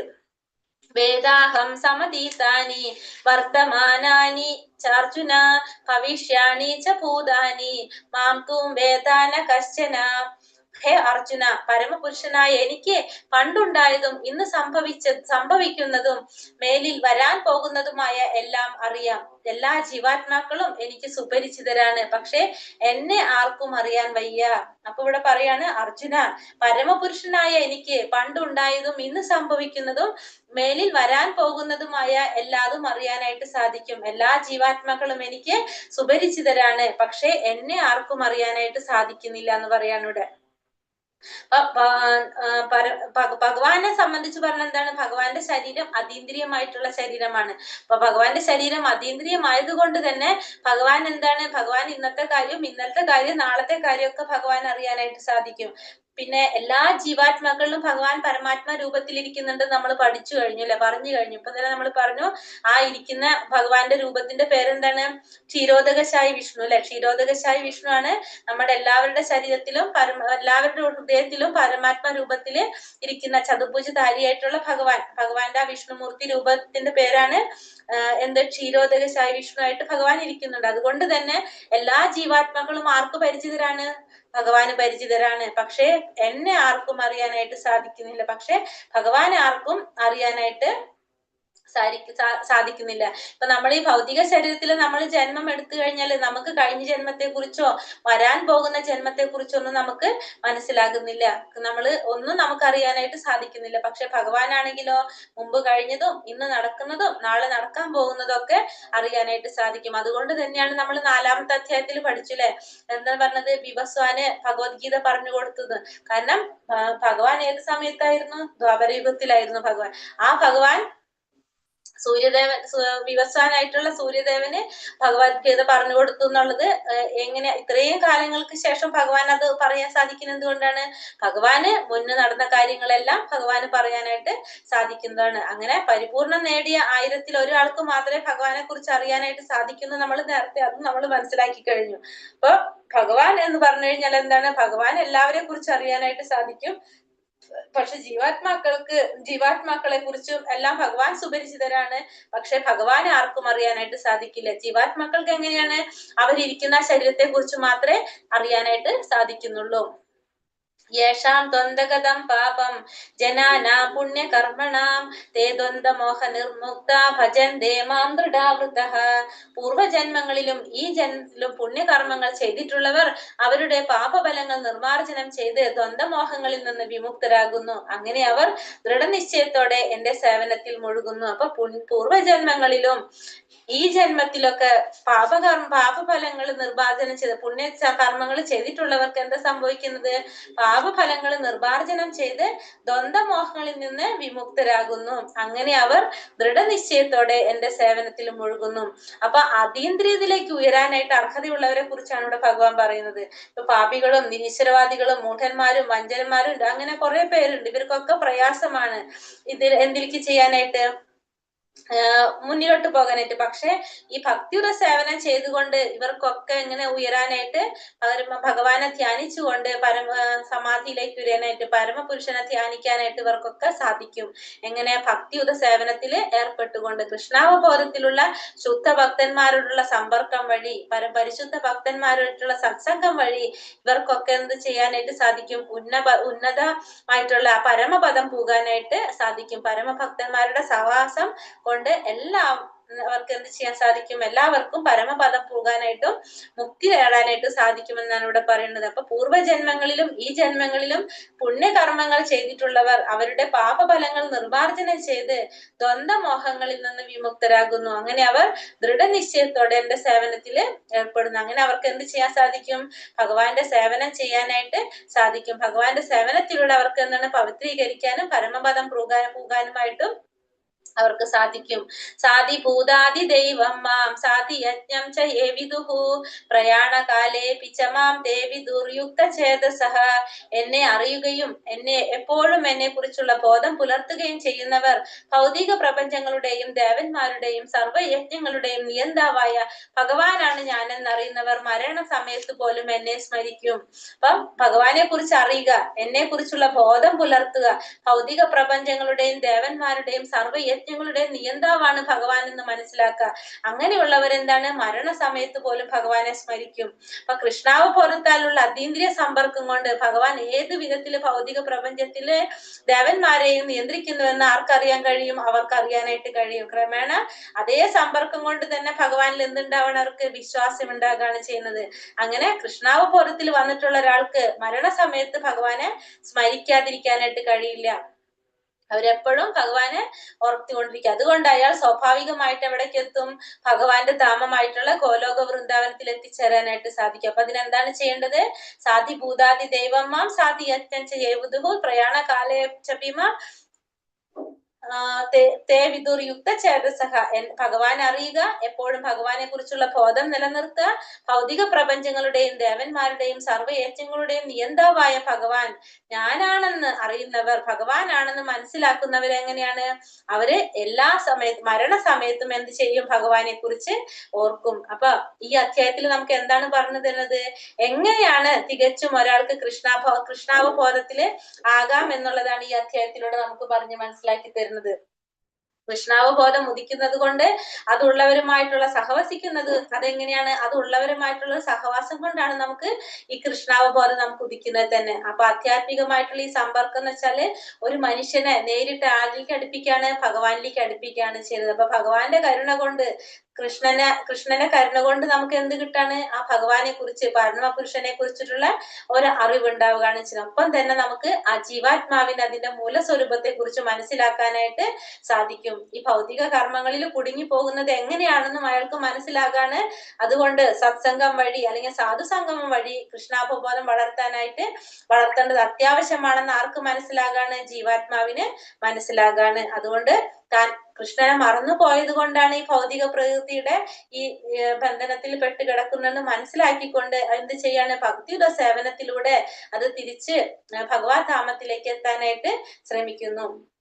അപ്പൊ നമ്മൾ ഈ ശരീരം കൊണ്ട് നമ്മൾ ചെയ്യേണ്ട ഒരു പ്രവൃത്തി എന്താണ്? നമ്മൾ പറഞ്ഞു, ഈ ജന്മത്തിൽ ചെയ്യുന്ന കർമ്മങ്ങളാണ് അടുത്ത ജന്മത്തിലെ നമ്മളുടെ ശരീരത്തിന് ഏത് ശരീരം സ്വീകരിക്കണം എന്നുള്ളത് മനസ്സ് തീരുമാനിക്കുന്നത് അല്ലെ. അപ്പൊ നമ്മൾ ഇപ്പൊ ചെയ്യുന്ന കർമ്മങ്ങള് അടുത്ത ജന്മത്തിലെ ശരീരത്തിനുള്ള തയ്യാറെടുപ്പാണ്. അപ്പൊ നമ്മൾ എന്ത് ചെയ്യണം? നമ്മൾ ഭഗവാന്റെ സേവനങ്ങൾ ചെയ്യുക, ഭക്തിയുടെ സേവനങ്ങൾ ചെയ്തുകൊണ്ട് നല്ല ഉത്കൃഷ്ടമായിട്ടുള്ള, നമ്മൾ ഇന്നലെ പറഞ്ഞു, ഉത്കൃഷ്ടമായിട്ടുള്ള കുടുംബങ്ങളിൽ ജനിക്കുക. വീണ്ടും ഒരു ജന്മം ഉണ്ടാവുകയാണെങ്കിൽ നമ്മൾ എങ്ങനെ വേണം? ഉത്കൃഷ്ടമായിട്ടുള്ള കുടുംബങ്ങളിൽ ജനിച്ച് ചെറുപ്പത്തിലെ തൊട്ട് ഭഗവാന്റെ ആരാധനകളൊക്കെ ചെയ്ത് നമ്മൾ എന്ത് ചെയ്തുകൊണ്ടിരിക്കണം? ഉന്നതിയിലേക്ക് എത്താനായിട്ട് ശ്രമിച്ചു കൊണ്ടിരിക്കണം. അപ്പൊ അത് നമുക്ക് മനസ്സിലായി കഴിഞ്ഞാൽ നമ്മൾ എന്താണ് ശ്രമിക്കേണ്ടത്? ഭഗവത് സേവനത്തിന്, ഭക്തിയുടെ സേവനത്തിന് മുൻതൂക്കം കൊടുത്തുകൊണ്ട് പോകണം എന്നാണ് ഈ അധ്യായത്തിന്റെ ഒരു രത്ന ചുരുക്കത്തിലൂടെ ഭഗവാൻ നമുക്ക് പറഞ്ഞു തരുന്നത്. അതാണ് വിജ്ഞാന യോഗത്തില് നമുക്ക് ഭഗവാൻ പറഞ്ഞു തരുന്നത്. അപ്പൊ ഭക്തിയുടെ സേവനം ചെയ്യണം, മെയിനായിട്ട് ഭക്തിയുടെ സേവനങ്ങള് ചെയ്യാ എന്നുള്ളത് തന്നെയാണ് പറയുന്നത്. ഇനി ഇപ്പൊ ജ്ഞാനം ഉപദേശിക്കുകയാണ് അല്ലെ. ഭക്തി യോഗത്തില് ഫസ്റ്റത്തെ അധ്യായത്തിൽ ഇപ്പൊ നമുക്ക് പറഞ്ഞു തരുന്ന എന്താണ്? ഭക്തിയുടെ സേവനം തന്നെ ചെയ്യാനാണ് ഭഗവാൻ പറഞ്ഞു തരുന്നത്.